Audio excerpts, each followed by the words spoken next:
So that's the bullseye. It's conceptual with execution. So Casey, if you would kind of take us through what you did in order to apply the bullseye in your curriculum and instruction area. Yeah, thanks, Janet, and just really so honored and humbled to be with everyone here today, and to share the great work of the team that was part of the bullseye that Janet highlights in her book from the School District of Menominee Falls.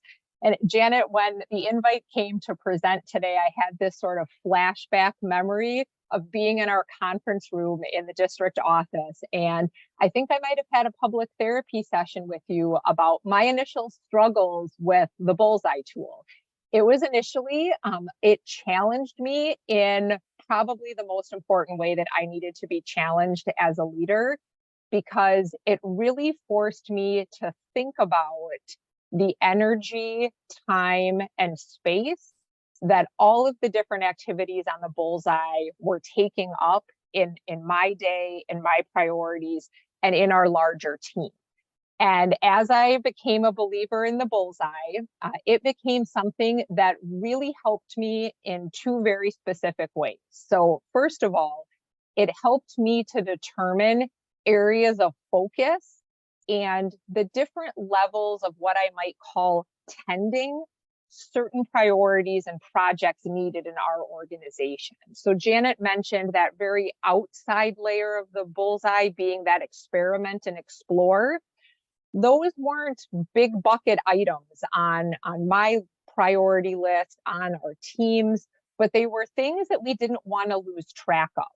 And as we got closer and closer to those inner rings or the center of the bullseye, those became things that were proven and that we were working to scale within our organization. So it helped me understand, again, how to prioritize time based on our evidence and belief in that project, that priority, those actions, yielding amazing outcomes for those that we served.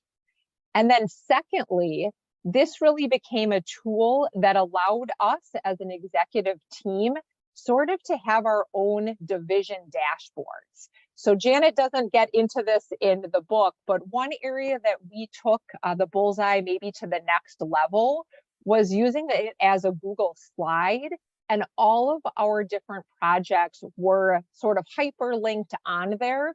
So when I had the opportunity to do my bi-monthly check-ins with the superintendent, we oftentimes went right to the bullseye to really be able to dig in and understand the progress, the project mapping, where there were wins we could harvest, and where we were getting stuck.